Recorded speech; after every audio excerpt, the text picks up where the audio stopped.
Do you live in LA most of the time? I live in upstate New York. I Oh, live, that's right. Okay. yeah, yeah. Nice. So we're just going live, and hello everyone, and welcome. I've got Tyler Lamarche, and he's a entrepreneur and a health and wellness fitness coach. And glad to have you here, Tyler. And I'm gonna let you share a little bit about your company and what you're doing and how long you've been doing it. Yeah, man. Glad to be here. So I started my business about 2.5 years ago.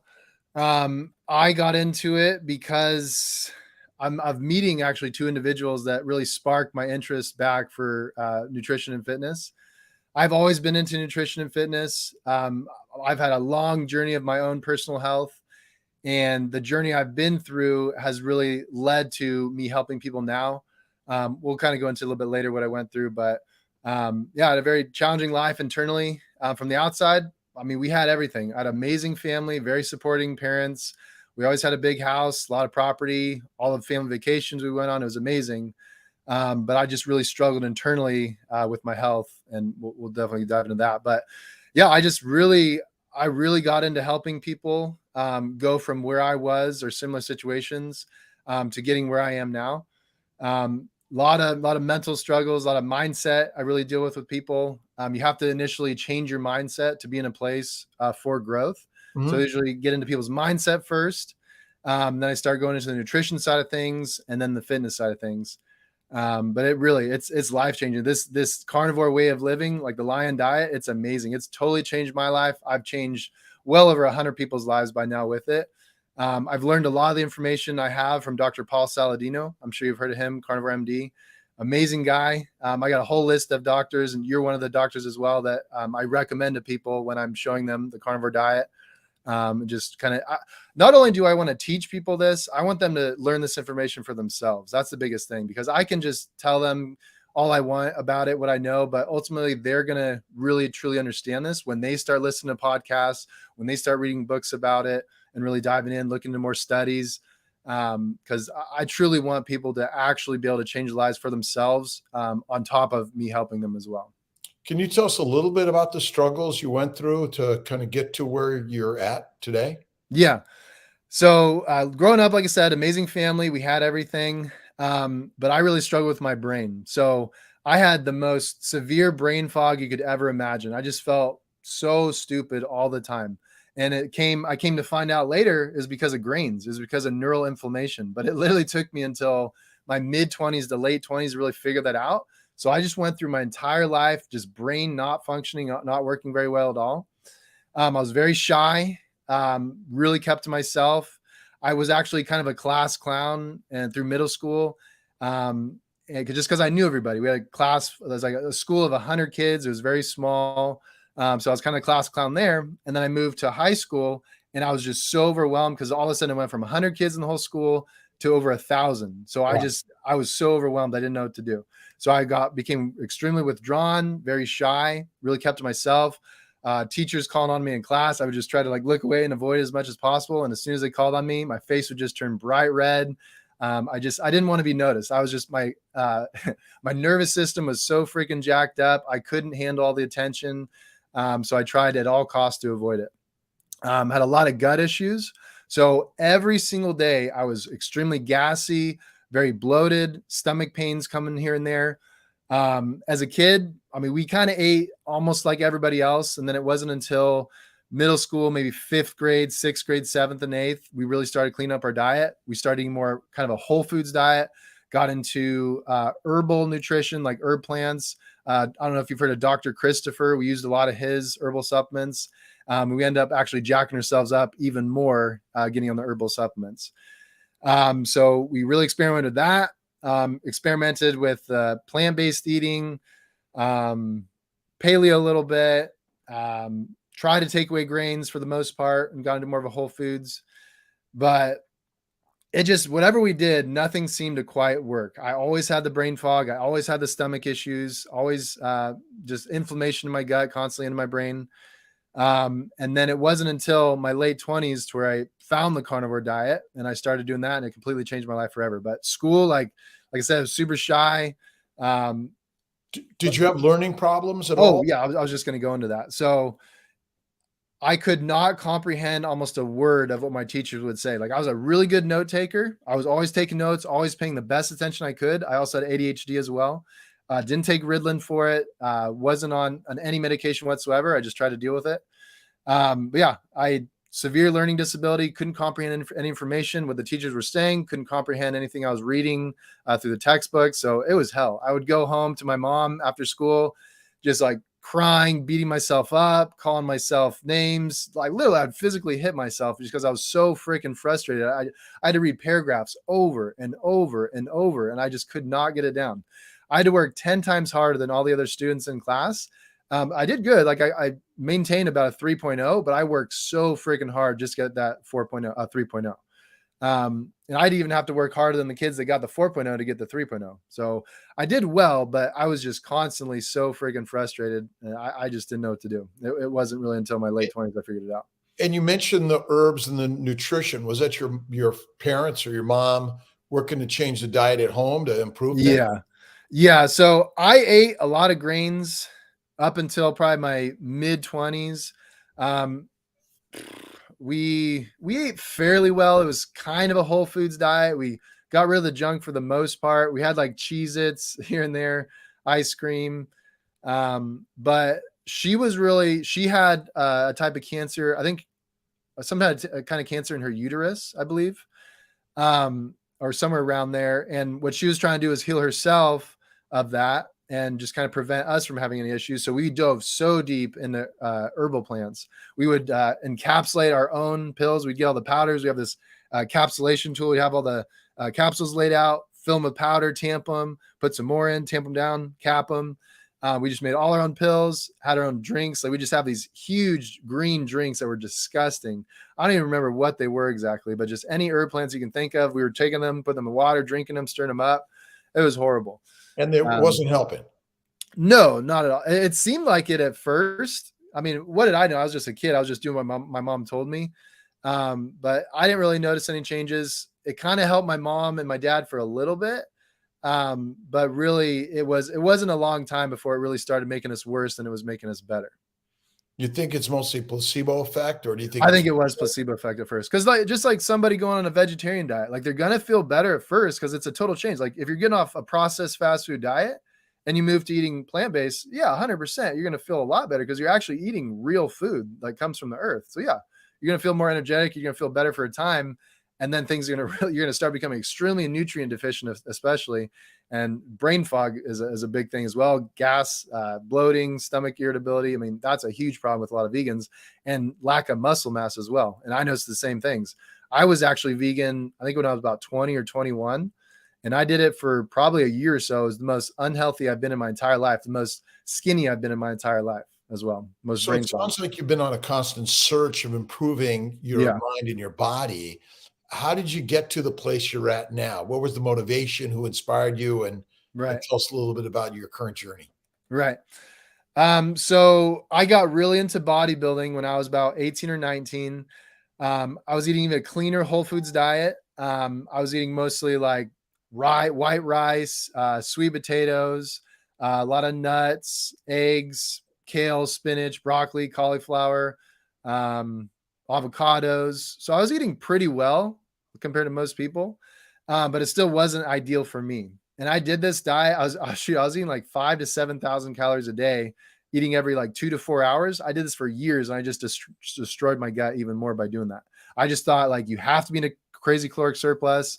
I believed all the crap they told us about how exactly you do bodybuilding. And I did it for years. And it wasn't until I was about, was I 28 or 29?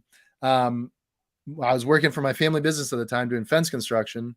And we came to this guy's house, and I started kind of unloading the tools, getting everything ready.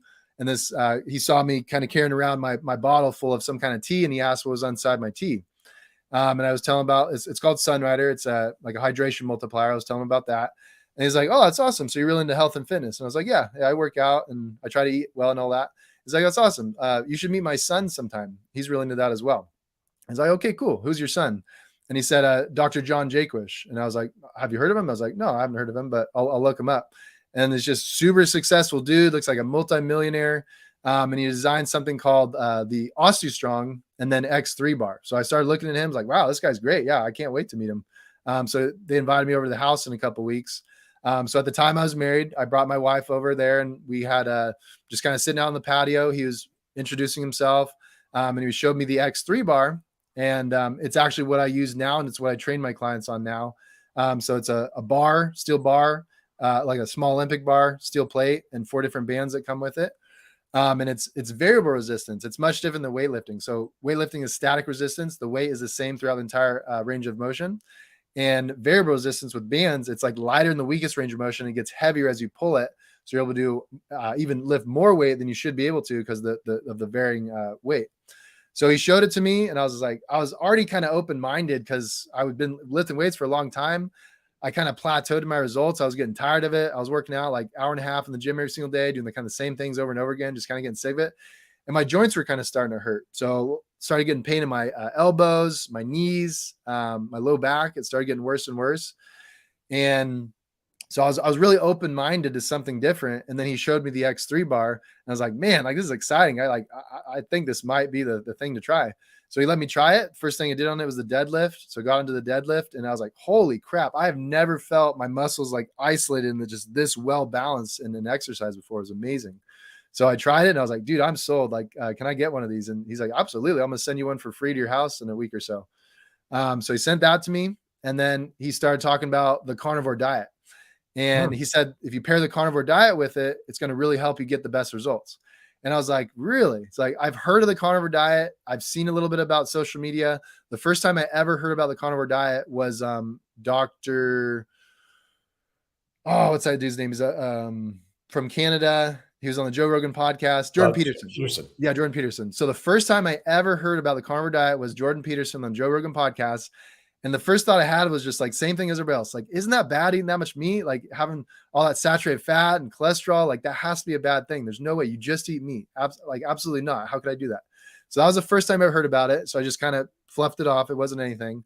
And then I think I looked into it a little bit more, but I didn't really dive in too deep.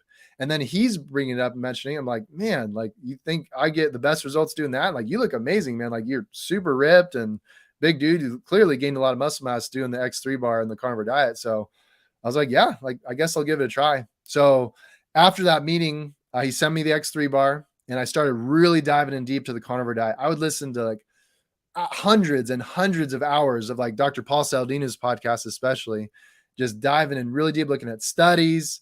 And what I found out was that you can find studies to back up whatever you believe. It's crazy. Like whatever preconceived notion you have, you will find a study to make whatever you have in your mind true. And I can't stand people who say like every single scientific study is absolute fact and the absolute truth. I don't believe that whatsoever. So I really started digging into it, really figuring out how to do the carnivore diet correctly. And I know Jordan Peterson did it mostly just steak and salt. And I was like, there's got to be like more to it than that. So I looked into Dr. Paul Saladino's work, and it was nose to tail carnivore diet. So then I started going into like, okay, the organs are a big part of it. Like you're eating the muscle meat, the organs, the blood, the fat, the bone, like the entire animal nose to tail. And I was like, okay, this makes more sense to me. This is interesting. And they started diving into like, this is ancestrally how we've eaten as hunters and gatherers for thousands of years before this past couple hundred years when we've been confused on diet. When industry started taking over, we got all these fast foods, processed foods, vegetable and seed oils, artificial flavorings and colorings, medications. All this crap is so new. And we think like this is how it's been for so long, but it really hasn't. It's been the hunter and gatherer days for thousands of years prior to this. Mm-hmm. And that's where we come from. So how could it possibly be bad to eat now what was so good for us back then? So it just logically clicked for me. It made sense. And I went all in. I went complete nose to tail carnivore. Actually, that's not true. I went nose to tail carnivore with the addition I was still doing white rice because I thought I still needed white rice to do my my workouts and everything. And then after 8 weeks, I actually cut the white rice completely, and I did just strict nose to tail carnivore. And I lost about 22 pounds or so within about 5 to 6 weeks. Wow. All the size I had, I thought it was real muscle mass, but it wasn't. It was so much fat and water weight, I didn't even realize I had. So I went from about 185 down to about 161 or so. So I actually lost about 24 pounds. How tall are you? 6'4". So I got super thin. Yeah, 185 down to 161. And it took me over a year to gain all that size back, but it was actually all true muscle mass this time. So it took me about a year and 3 months, and I got back up to 185, but all muscle mass. So what are your thoughts on the frequency of eating? And you mentioned about building, and there's a lot of talk about making sure you get your carbs, and you have to eat a lot. Yeah. Can you tell us a little bit about your thoughts on those things? Yeah. So a caloric surplus is an absolute waste of time. You cannot force feed muscle. All you need to gain muscle mass is protein. Protein is the building block to gain muscle. You can utilize carbohydrates to fuel your cells with more glucose to kind of give you more of that water. You kind of give yourself more of that 3D look. Like if you're totally in ketosis, totally keto all the time, I looked really flat. Most people look really flat in that state. Some people don't, but I definitely look really flat. When I started adding a little bit of carbohydrates in my diet, just raw and filtered honey, that's when my body started getting like kind of the 3D look, and I started having a little bit more energy. It's like my pre-workout. I use raw honey pre-workout and then post-workout. So I notice it gives me more performance. I feel better. I like it. It just makes me feel like I get something sweet instead of just something savory all the time. So I prefer that way. But absolutely, like caloric surplus, waste of time. You're damaging your gut. You're eating way more food than you have to be eating. It's not, you can't force feed muscle. It's not about caloric surplus. So I just do really high protein, moderate fat. So it's just the fat that's in my meat, the beef tallow I'm cooking my eggs in and my meat in. And I used to do suet. I used to do suet on top of it, just straight beef fat when I was doing the fence construction still for more calories. So the only time I think a caloric surplus or more calories comes into play is if you have like a physical labor job. So if you're as lean as someone like me, and I'm working that hard and that much, 8 hours a day, I'm going to start eventually burning up my muscle tissue because I don't have any fat to burn as fuel during the workday. So when I was doing fence construction in my family business, I would eat like a more fat, which was when I was using suet, and that gave me more calories to burn. So I wasn't burning through my muscle mass because we were just digging holes all day, pounding T-posts, stretching wire, hammering nails, tearing down fences, demolition. So I was burning a lot of calories and I was working a lot. So in that case, caloric surplus, I think, matters. But for most of us, people who have desk jobs, people who don't really move around that much, don't really burn that many calories, it's an absolute waste of time and you don't have to worry about a caloric surplus. So what about a percentage of fat to protein? Do you have a measurement of that in the way of either calories or just Right. grams? Because I'm not a measurer of things like that. I don't even know what a gram really is. And no one really does. No one even knows what a calorie is. But what are Right. your thoughts and how do you explain it to your clients? I think we're all very different. So there's a lot of trial and error that has to go with this. If you're eating an animal-based diet, you don't have to count calories. Calories doesn't matter. You have to hit your protein requirements. You have to be getting enough fat. You have to choose a fuel source. Either your fuel source is going to be fat or it's going to be carbohydrates. So when you're eating animal-based, obviously your fuel source is going to be fat. So when I choose to make my fuel source carbohydrates, I'm using raw honey and fruit. And those are the only carbs I really ever eat. So when I'm doing high protein and I'm doing higher carb, so my carb days maybe 180 at the absolute most, but it's for before and after my workout. And my fat is usually under 100. For me, if I go over 100 carbs and over 100 fat, I get the runs like immediately. It's crazy. Like my body responds right away. So my fat and carbs I have to be really careful with. Some people do well. They can handle like 150 grams of carbs, 150 grams of fat. They're totally fine. Like that's kind of similar to what Paul Saladino does. He's kind of midway with both his fuel sources. I can't do that. See, my opinion is that we only burn fat for fuel. Right. Because sugar, when you eat sugar, it goes up in your bloodstream, right? Mm-hmm. And then insulin goes up. And then sugar goes down and insulin goes down.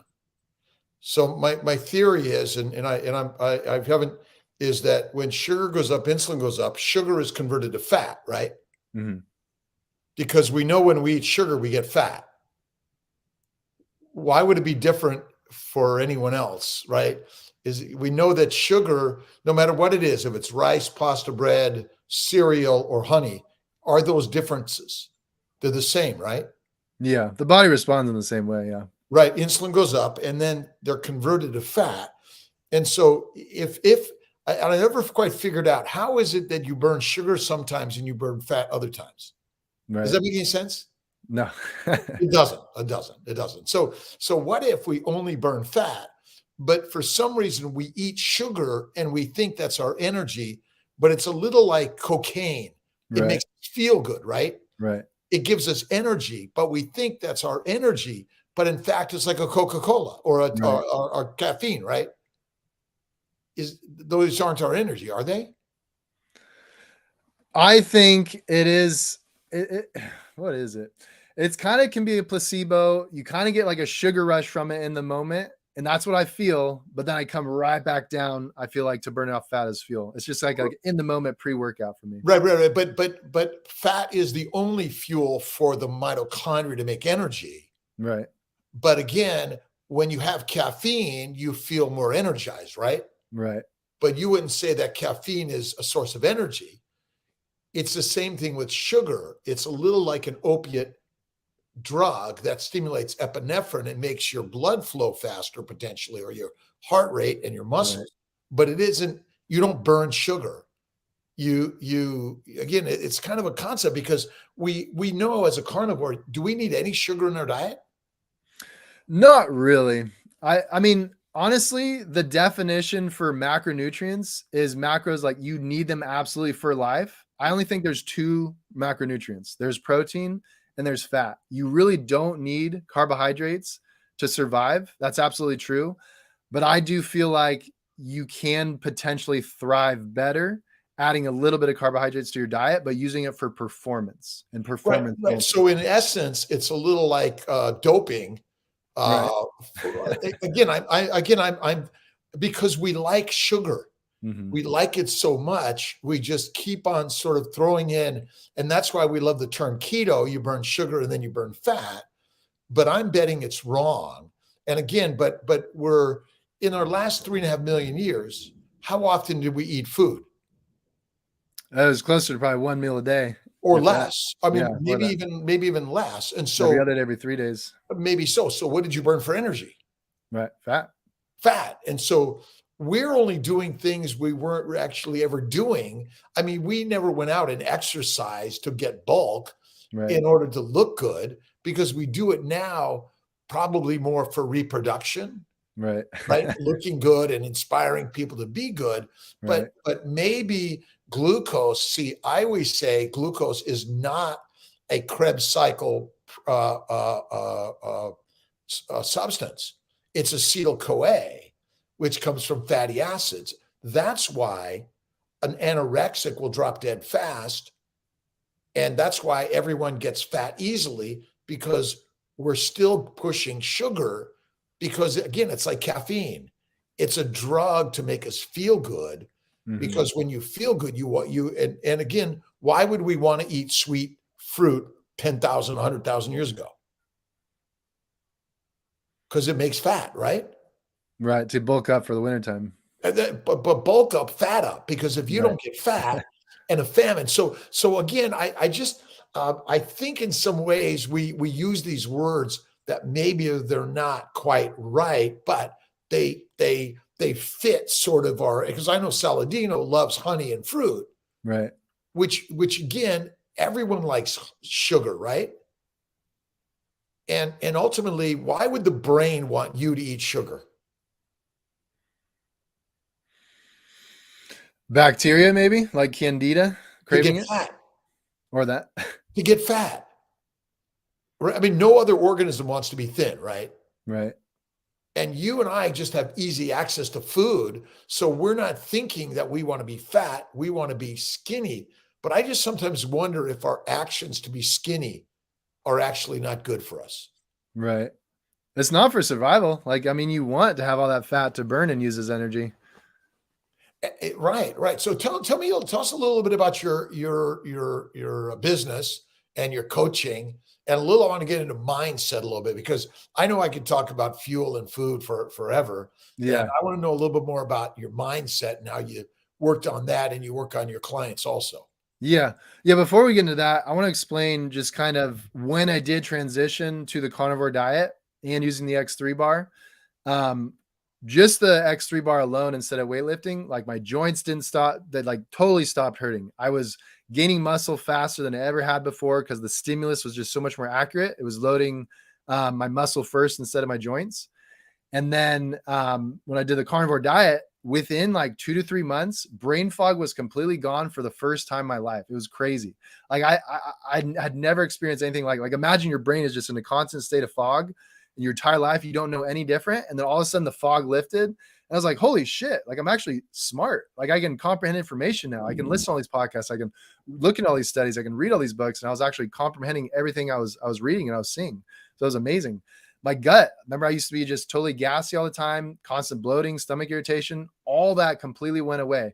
I probably didn't have gas for, man, like 2 months or so before I had like one little fart or something. It was crazy.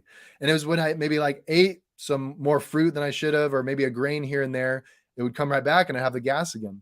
So it was amazing the difference. Why when I went full carnivore, just all the issues I had just completely went away. And this got me so excited because like, man, like if I can heal myself in this way, totally change my life, how many more lives can I help people who struggle with the same thing, like feeling stupid, like having crazy brain fog, being socially anxious all the time. Like it's horrible. Like so many people deal with social anxiety, especially, and they take all these medications to help them try to get through it, but it's not the way. You can fix it with correct diet. So then I started realizing, man, like there's so many people who need my help, who have gone through what I've gone through, and I can help them now with what I've learned and experiencing it so they can see this is where I've come from, this is where I am now, and these are the tools I used to get there. It's really not that hard. It's a pretty easy fix. Of course, it's going to take accountability. Of course, it's going to take consistency. It's going to take change your mindset, but you can do it, and you can do it very easily with just some guidance. So it was amazing to me, like the changes I felt just within the first 2-3 months switching to animal based. It completely changed my life. But yeah, helping my clients. I start with mindset. I just really get them in a place that they're able to kind of learn the new information, to take it in, just kind of start letting go of old lifestyle, like eating style habits for sure. Most people, they eat too late, they drink too late, they drink too often. So I start cutting that out. So, okay, you're going to stop eating 2 to 3 hours before bed now. And then I start increasing that, like even like less and less time. So maybe stop eating before like 6 or 7 every day, because like 2 to 3 hours is a minimum. I would like it to be like 4 to 5 hours to not eat before we go to bed. So I start switching them off from that. I get them to stop drinking water so late so you don't wake up to pee, messing up your sleep cycle. So I start having them stop drinking water like 2 hours before bed. And I really get into the diet. So I give them the meal plan right away. I usually, for people who have significant amount of weight loss to lose, I match them about gram of protein per pound of body weight. And most of them start losing weight pretty quickly. I'd say for an average of my clients, I'd say they lose about 30 pounds in a 12-week period working with me. Wow. But we're all different. Like some people I've had, they lost 40 pounds in like a little less than 2 months. And some people take a little bit longer than 12 weeks to lose like the same 30 or 40 pounds. It's just very interesting how we all work. And a lot of what holds us back is our hormones. So I don't chase calories. I don't do caloric deficit. I don't try to like move more, eat less. It's not about that. It's about changing hormones. So I change hormones exactly with getting people better sleep, exactly what I'm feeding them. Changing household products, especially not getting all the xenoestrogens and crap and all our lotions and body washes and laundry detergents, all that. I start getting rid of that. And then I change how they're working out exactly. So the most intense stimulus, the deepest level of failure in the shortest amount of time, that's what I go for. I don't want them just doing all this cardio, like long distance cardio, same speed, like only 50% effort the whole time. If they're going to do like a cardio routine, I want it to be interval training. So it's like 10 to 15 total minutes, 1 minute, 100% effort, 30 seconds, 50% effort, back and forth until the total time. And that's going to mimic resistance training. And you're going to get more fat loss because of that. And with the workouts, I give them an option. Like, do they want to do the X3 bar? I say like, this is going to be the best way to lose body fat and gain muscle mass. So if you're really serious about this, let's do that. If you love the gym, that's totally fine. I'll make you a gym workout routine you can do at the gym. If you don't want to do either of those things, you just want to do kind of HIIT style workouts at home, then I set them up for something like that as well. But that is how you positively change hormones in a better way as well. Just getting exhausted, just your heart pounding, blood flowing better, you're sweating. So all those things really help start changing hormones, and the nutrition especially is huge. So I try to get most of my clients eating nose to tail right away. Some are open to eating the organs right away, and some aren't, and that's okay. So the people who aren't, I get them to take the desiccated pill form. So Heart and Soil supplements with Dr. Paul Saladino. He has the desiccated pill form. And also ancestral supplements. They've got every organ possible in a supplement form as well. But I usually start them at that. Start really slow. I usually do one bottle of the beef organs. It's like kidney, heart, liver, pancreas, and spleen. I have them take about 3 pills a day at first, kind of ease them into it, because most people are not used to getting this dense nutrition. So they're going to have detoxifying effects. They could get a little rash, a little bit of irritability, sleepiness, moodiness, all that. So I start them off really slow. And then after about 3-4 weeks or so, then I move them up to about 6 pills a day, and they're getting all those organs. And then when they're open to it, I move them up to, okay, like 6 pills a day of liver, 6 pills a day of heart, 6 pills of kidney. We can move on to other organs as well. And then eventually I would love them to eat them, because there's no better way to get in than actually eating them. The supplements are fine, but they're just kind of expensive. Like if you can actually eat them and stomach them, that's the best way to go. And you're going to get a lot more nutrition from that. What about So, mixing them with your meats and things like that? You take the heart, the liver, and the organ meats, and sort of grind them up with your burger. yeah. And Yeah, some you can do that as well. Yeah. and what's your fat ratio? Are you what do you talked about protein amounts? What about Yeah. fat? So normally what I do, I match gram of protein per pound of body weight, and fat for almost all my clients is under 100 grams. I like to keep it between about 60 to 100 grams. And then carbohydrates, I try to get them complete carnivore first. So carbohydrates like 10 grams or less. So what I do is I start them with carnivore as a tool, super strict. They get the fastest results that way. Then I transition them to carnivore-ish, adding like fruit and honey. And then I transition them to more whole foods diet, just a little bit of everything. Some people feel great staying mostly carnivore. Some people feel amazing and love carnivore-ish. But for most people, I think it's going to be more sustainable for whole foods. Even though I don't agree with all the stuff that's in a whole foods diet, I just think that it's going to be more sustainable. They're going to be able to enjoy it long term. They're always going to be animal based, getting their nutrients, but I start opening up the diet more with more fruits, honey, more vegetables. But I teach them the plant toxicity spectrum. So I show them what's low on the spectrum of plant toxicity, what's midway, and then what's high end. So high end, we're staying away from like nightshade vegetables. We're staying away from cruciferous vegetables, leafy greens, turmeric, kind of stuff like that. And then I let them have more like white rice, maybe sweet potatoes, white potatoes, tuber vegetables, kind of things like that, and fruit. So I just think that's more of a sustainable way for most people to kind of stick to it. What about the exercise routine and keeping that as a sustainability? How do you help your clients on that? So people get tired of whatever they're doing. So if I have them start with the HIIT workouts, they'll do that for a while. So I have a bunch of different HIIT workouts I can give them to kind of keep it interesting. And then after that, some people are like, hey, I want to start going to the gym. I want to try the gym. So then they might get in the gym. I'll write them a plan for that.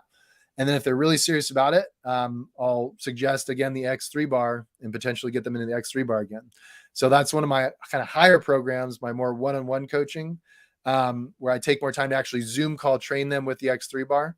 So then I get them into that. And then most of my clients, they end up really loving the X3 bar. It's short. It's like a 10 to 20 minute workout. Get in, get out, you're done. So they really like the time saving factor of it, and just how good and how much intensive a workout it is in that short time, how much you're getting done in that little amount of time.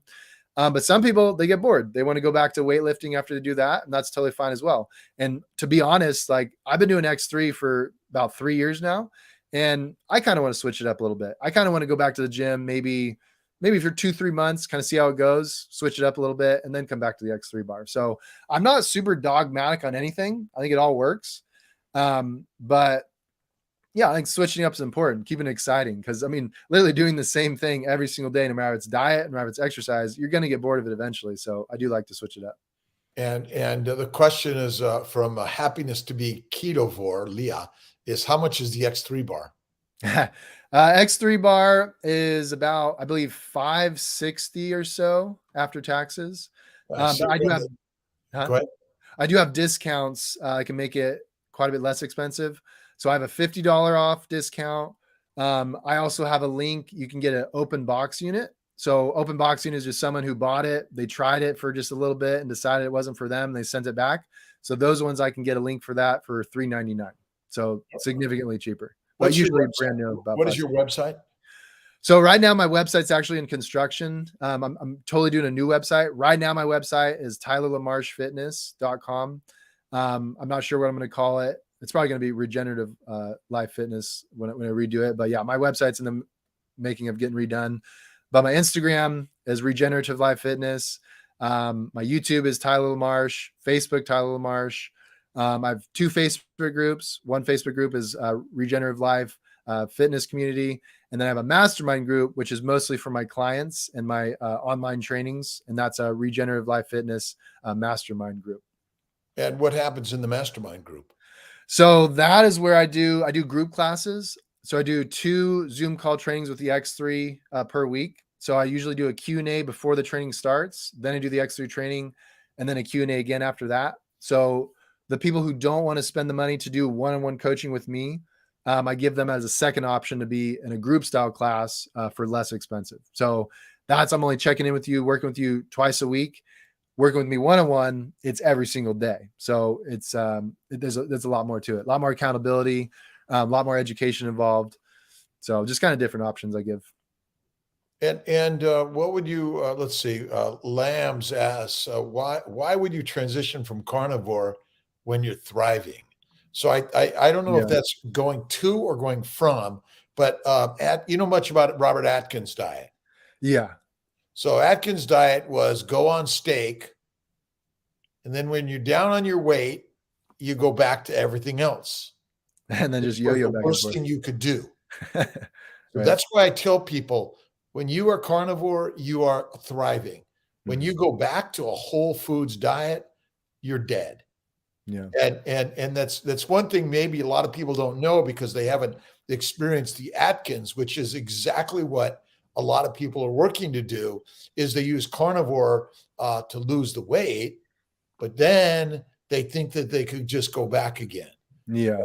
I think it's kind of deadly, but let's see. Why would you transition to carnivore when you're thriving? I have an opinion on that as well. It's like when people say like I'm already thriving, I already feel amazing. Like we know the best we've ever felt and we know the worst we've ever felt. So that is our own opinion of ourselves. And that's what you base your average off of. So, I mean, we could feel kind of good. Like your stomach feels somewhat peaceful. Your brain works somewhat clearly. But I would argue that you don't truly know what thriving is until you try an animal-based diet and you give it time. There's an adjustment period. You're going to feel worse before you feel better. You're going to be adjusting. Your body is not used to running off of fat as fuel. Most people are used to running off of carbohydrates for fuel source. So it's very different. I'm going to still look at, we only use fat for fuel. We may think we use sugar. Right. Remember, sugar goes up, insulin goes up, fat goes up. Right. And So I'm just saying they're using the carbohydrates constantly and their insulin is just going up and down all day long. And they think it's their main fuel source, but still it could be fat. Yeah. Right. But it's still I said, this is what I think we are all confused about. Right. Because what if the science is really wrong? Right. And again, is sugar bad for us? It's not, because sugar goes up, insulin goes up, fat goes in. And so, but we're not used to eating 3 meals a day. Right. We probably ate fruit every like seasonally, right? Because so ultimately our real disaster is eating plants of any significance or frequency anyway. Right. Right. And so if we're going back on to daily fruit and honey, is that potentially going to sort of, it's the slippery slope right back to the same thing, Right. which is the insulin, sugar goes up, insulin goes up, sugar goes down, insulin goes down. But ultimately we're making fat, because if you don't make fat, type 1 diabetics don't have insulin and they get very skinny and they die. Mm-hmm. Type 2 diabetics, what makes a type 2 diabetic? Only one thing: eating plants. No plants, no type 2 diabetes, right? So I just, again, if we get to the point, we think there's a cross inhibition. I know Tony talks about that. I say no way. Again, it sounds good because we take all these metabolic processes, but we think of them in isolation. They're not, right? And so if you don't eat for a week and you're 300 pounds, can you survive quite well? Oh yeah. If you're 200 pounds, can you survive well? Right? I mean, ultimately, you don't survive well when ultimately your fat is gone. Then you start digging into the protein, but ultimately you're probably on your way to death anyway. Right. So again, it's if we're talking, it's carnivore like is the like the holy grail of human nutrition, wouldn't you say? Oh, I completely agree. And so going on plants ultimately is an addictive drug, right? Right. Even honey and fruit. It can be like it can be a slippery slope, but I believe it does truly make you perform better in the moment when you are playing a sport, when you are exercising. It is a performance enhancer for sure. Well, like doping and like caffeine, right? So maybe though it's psychological because I know there are many pure carnivores that can outbeat anyone on a carbohydrate. And so I still think maybe we're still in that slippery slope. It's okay, and it's going to make you feel better. But again, these now people are drinking these power drinks and things like that. My bet is carnivore alone, you're building muscle, you're building strength, and you're building energy, and you Right. don't need it. Because I know for myself, I've been doing it for 12 years. I do a little bit of carbohydrates from time to time, but every day it's only steak and that's it. Yeah. And so I can tell you I have more energy than anyone you know at 66. And so I've been through all those diets. And Right. my bet is still that, again, we confuse it with the constant story that maybe we should all step back and go like, because you've been carnivore for how long now? It's been 3 years now about. Okay. So if you eat carnivore and honey and fruit every day, isn't that an omnivore? I call it carnivore-ish. But it's an omnivore, Yeah. correct? Yeah.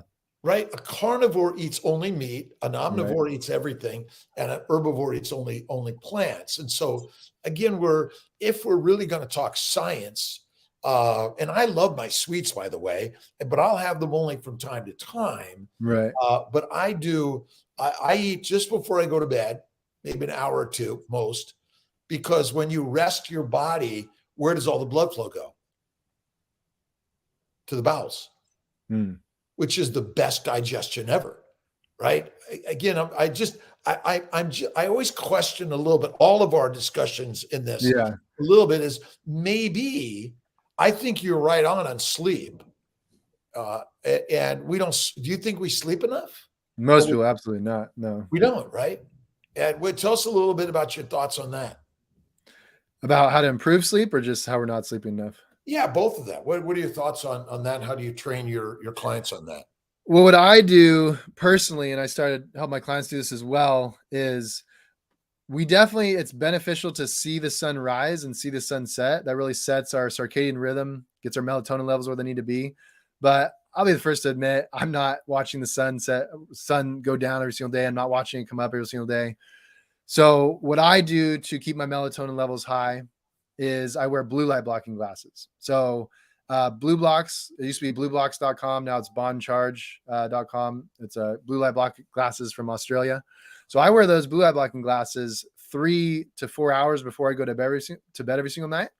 So it allows me to look at my computer screen, my phone, the TV, and it's not really disrupting. I'm not getting that blue light coming in. It's not disrupting my melatonin production. So I've noticed like when I put the glasses on over time, it starts making me tired. I start like feeling like I could go to sleep. And I feel like my sleep is more restful. It's a lot better because I used to watch literally TV up until the moment I went to bed. And I'm sleeping a whole lot better wearing the glasses every day than when I did before that. So that's the biggest thing. So not eating too late, not drinking too late, wearing the blue light blocking glasses before bed. Those have been the biggest things that have been the help for me. And then whatever I do for myself, I have my clients do as well. And what are you listening to, or what are you thinking before you go to bed? I think about work way too much, honestly. I agree. Like meditation is super important. I should be a lot better about taking the 5 to 10 minutes, not thinking about anything, not having any distractions going on. I need to be better about that. I agree. That's one of the best things you can absolutely do to calm down your mind, get in that state. It's going to help you get into more restful sleep. But yeah, I agree. That's definitely a very important part. Meditation and prayer and listening to your podcast before you go to bed is, you're just the positive ideas that you feed your brain with. So when you go to sleep, your brain is thinking about these things. So it Right. resets the groove, right? Most of us are in a rut of negativity, but you want to elevate it and put it on the groove of positivity. And Right. that's one of the things I think is really critical, because you talk about mindset, which is, of course, but ultimately, I think one of the most important things, and that's why I commend what you're doing, and that's why I've been drawn to your words and ideas, is we need a coach and a cheerleader. Going at this alone is hard for most of us, isn't it? Right. And I literally, like, I just gave away all the answers on how to do it correctly, but still a lot of people won't be able to do it because they need that accountability. They need that coach.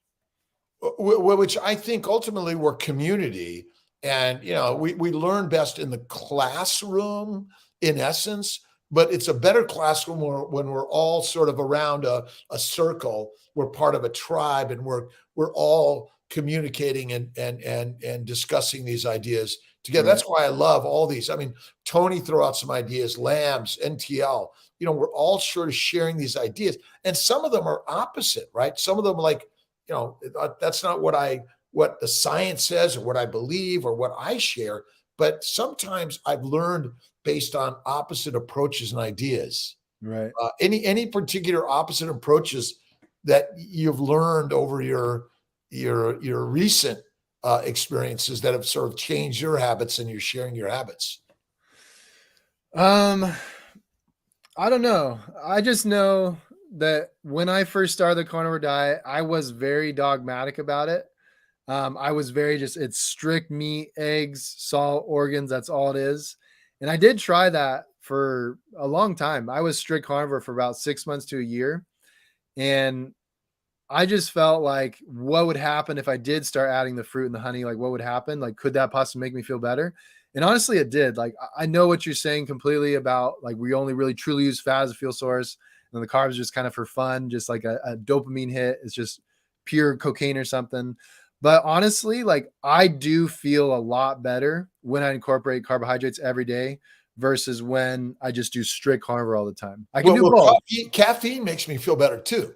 Right. And so Right. does nicotine, right? Right. And so again, I'm throwing out the possibility that again, feeling better isn't necessarily better for you in the long run, because sugars are glycating, right? When you eat a plant that was never in your diet of any significance or frequency, you're causing glycation, which is the damage to the glycobiome and to other particles of your body. But again, we know it's not necessary, but you're performing better. Well, I mean, again, Lance Armstrong said when they were doping, they performed better, and it made us Right. better. So again, it's not what our real mission is. It's really ultimately getting to some science. But I do believe if you're having a little bit of honey and fruit at one time, your sugar goes up, Mhm. your insulin goes up. What does insulin do to sugar? It converts it to fat in the liver and lowers your sugar levels, because that's the function of insulin, is to convert amino acids and simple sugars in the liver to fat. Because if you don't have insulin to convert sugars and amino acids to fat, you die. And if you don't have a functional liver to do that, you die. And so again, these ideas are really radical, but I think, though, I do agree with you. We are an omnivore. You can eat them. Mhm. And the best thing, though, is like Saladino says, honey and fruit, because they're simple sugars. Simple sugars are digested faster, and they tend not to go to the colon. Mhm. So what are your thoughts? And I know fiber, I don't recommend fiber at all. I call it Yeah. nature's, it's deadly. It ferments, Right. it feeds the microbiome, which makes alcohol, which also makes us feel better, right? Right.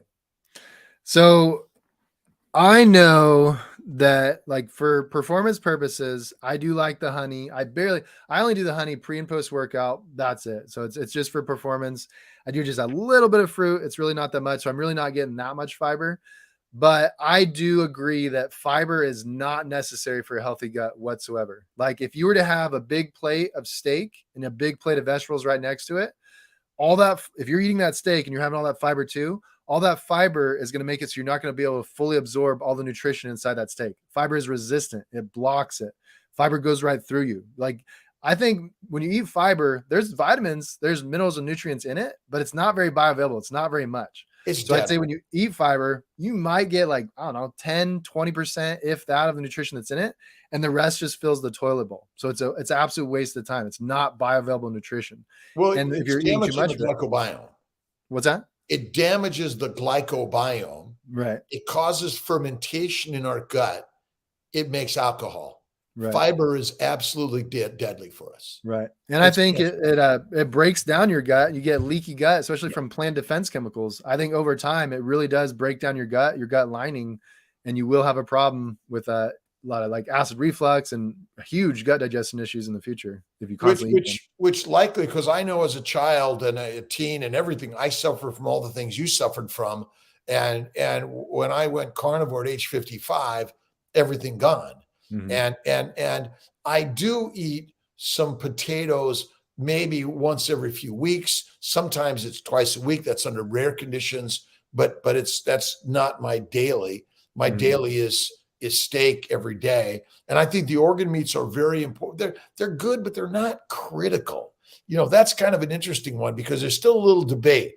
I know if you Yeah. talk to Sean Baker, I've heard a lot of Sean Baker's work. I definitely know his stance on it. and I you know, again, we're ultimately we're discussing, by the way, because I like the discussion about, you know, we're there's the performance end of wanting to build muscle and feel better and compete, which is different than we're sharing health and wellness tips for those people who are working to have a daily habit. And I think an exercise routine. Now, I don't recommend excessive exercise, but I think doing some motion work, whether it's a bike or rowing, or I think lifting, and I like the X bar because I think resistance work is really, really, really important. The beauty of the X bar is you can take it anywhere. Oh yeah. Right. I mean, that's the beauty. And I'm assuming the same things with you can take the X bar with you, and you can also lock on to Tyler Lamarche, right? Any place you are, right? Oh, I bring it with me everywhere. I'll work out on like the side of the road, sidewalks, right in front of the beach. I take it anywhere. I'll work out in the middle of the airport if I have to. Like I will not ever not do a workout just because I'm busy or I'm traveling or things are coming up. I'll always get it in. So what's your general routine on recommending at least the resistance work every day, every other day? When you're first starting out, I think 4 days a week is plenty. But if you're really serious about getting as much muscle mass as possible, I'd say 6 days a week. So with the X3 bar, you're only doing one set per exercise, the full failure. You're not doing multiple sets like you do with weights that actually breaks down muscle tissue. You're giving the body the stimulus for growth instead of breaking it down. So you can actually, because of that, because you're not overdoing it, you can work out each muscle group 3 times a week, which is unheard of. That's why it's kind of called X3, because you get 3 times the results. So weights, I wouldn't recommend working out any muscle more than twice a week. Sometimes that is even too much. But with the X3, I'm able to work out each muscle 3 times a week. So I do it Monday through Saturday. And it takes me 20 minutes a day, 25 maybe, because I take more rest between each set. I take about 2 to 3 minute rest between each exercise. But you can get it done in like 10 minutes if you only take a 30-minute rest period. So it's pretty quick.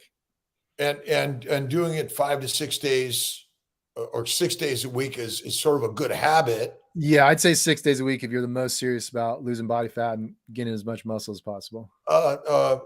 Food number of meals a day. I don't know if we hit on that. Yeah. What's your thoughts on that? So here's a funny thing. I experimented with OMAD. I've experimented with 2 meals a day, 3 meals a day. I've had my clients do the same.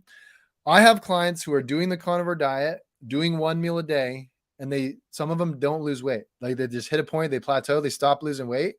So they come to me and I get them to start doing 2 to 3 meals a day. And then I increase their calories a little bit from animal-based foods, and then they start losing weight again. So I have a theory that I think when you're doing OMAD, sometimes your body can potentially get into a starvation type of mode, and your body wants to hold on to that body fat because you're waiting the whole day to feed it. So I do think it can be a type of starvation mode. It can work long term for a lot of people too, because ancestrally, like, yeah, we ate probably once a day, once every 2 days, once every 3 days. And we held on to more body fat because of that, because our body was in that state. Well, shit, it's not feeding us. We need to survive. We need to hold on to this body fat. So I think it's doing a similar thing with weight loss. And I get them to eat 2-3 meals a day. Now, I'm not trying to do that silly thing where you're trying to eat every 2 to 4 hours to quicken your metabolism. Your metabolism is going to naturally quicken just eating the right foods, no matter what you're doing. But for my experience with my clients, 2 to 3 meals a day has been the most optimum for their weight loss journey. So do you ever do any fasting? Do your clients, do you Yeah. talk more about fasting? Yeah. What's your thoughts on that? So fasting is amazing. Your body's going to go through autophagy, recycle and replace cells, upregulate hormones, especially growth hormone and testosterone, even if you're a woman. I usually have my clients do 1 24-hour fast for the first week or two, get used to that. That's very difficult for a lot of people who are used to eating whenever they want, having an eating window of like 12, 14 hours a day. Then I get them to 1 48-hour fast a week. And then I do a 1 72-hour fast a week. That one's usually pretty freaking difficult. And then I do start doing a dry fasting. So no food, no water. I started doing 1 24-hour dry fast a week. Then I up them to 2 1 24-hour dry fasts a week, potentially 1 48-hour dry fast a week. That one, I've honestly never done that one myself. That's got to be extremely hard, but it really works. And then I start doing potentially rolling 20-hour dry fasts. So only having a 4-hour eating window. So say your eating window is between 2 p.m. and 6 p.m. Only food and water in that short time period, and then no other food or water after that or before that. So that's usually as intense as it gets. Which ultimately we likely lived through for millions of years. Yeah. Even more so than that. Yeah. We're built to go days without water, weeks without food, and but a minute or two without air. Yeah. And anything else on your journey that inspired you that we haven't talked about?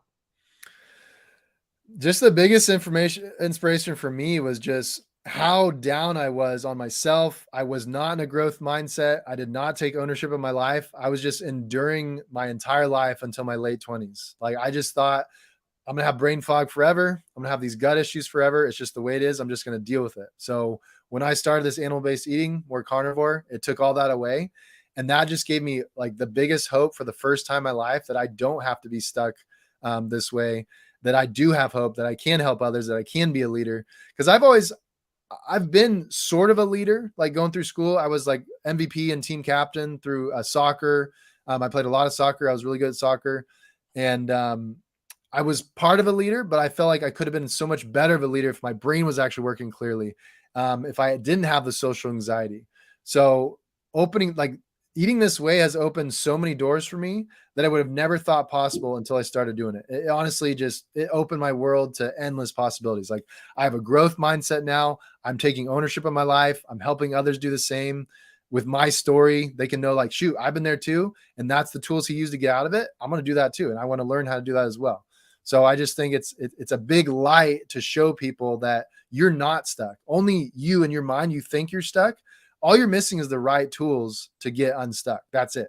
Like, anybody can do it. Obviously, some people, their bodies have broken down to the point where they have the most severe type of cancer, severe type of autoimmune.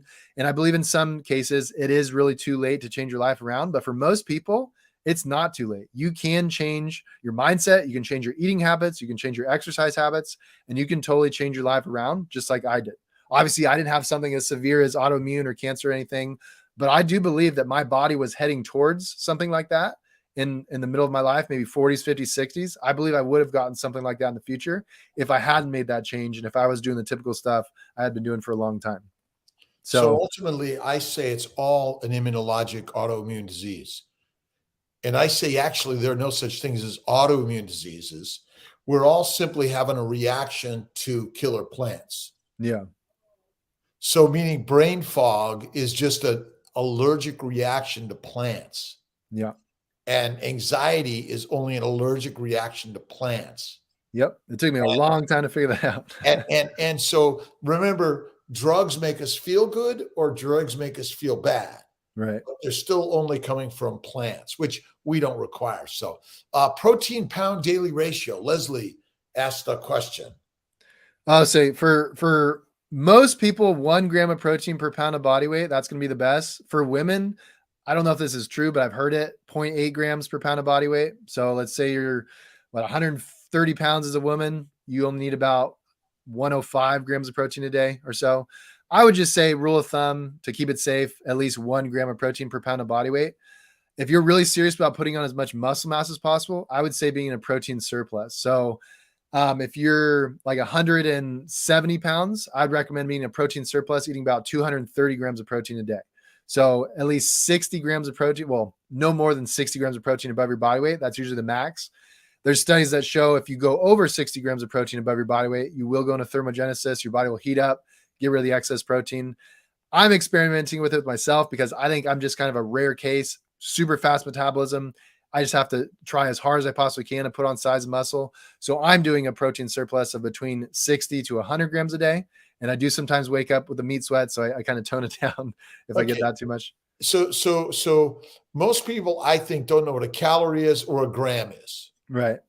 You know, it's sort of, and I eat a fistful of meat a day. That's it. Right. And I use about maybe two-thirds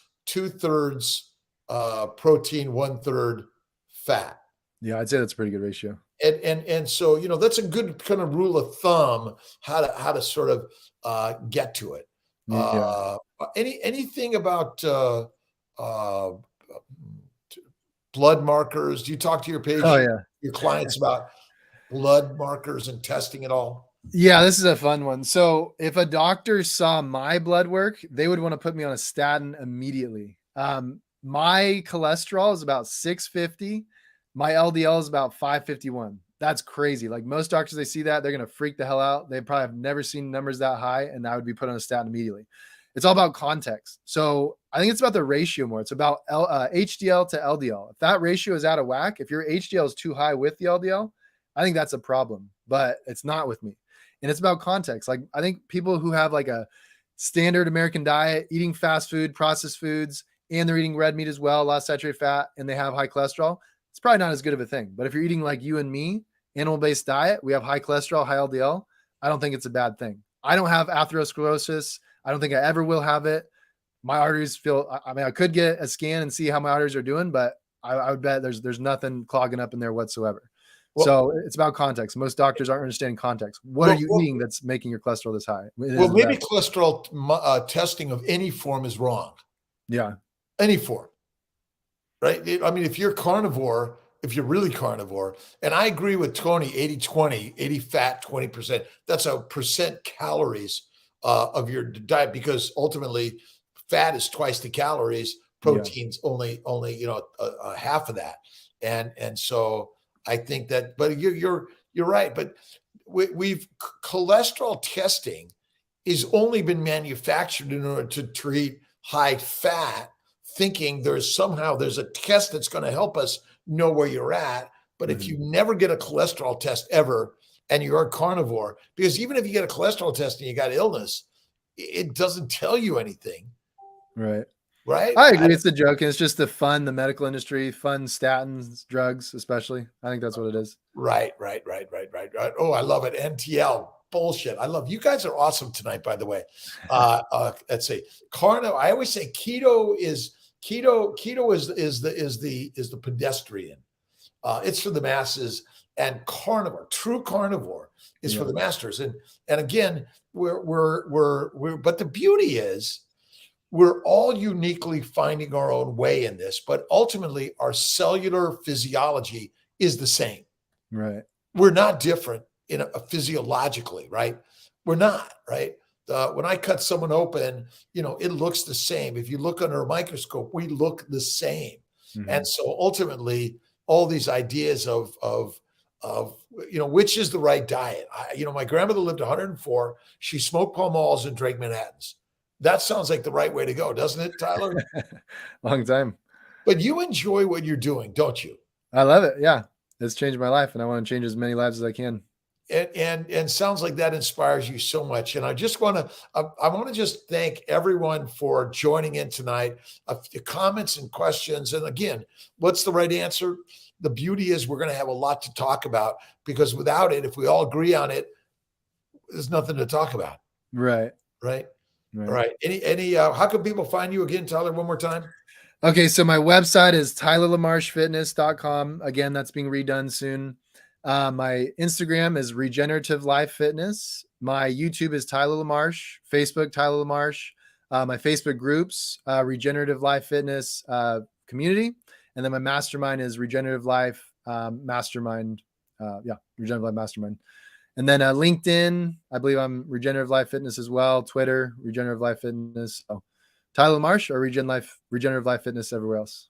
All right. You can find Tyler. Again, we have some links on our website, and you can find Tyler there. And by the way, I too love food, and I too love a carbohydrate because I love my social experiences, but I don't eat French fries, but from time to time. Right. And I eat bread from time to time, very infrequently.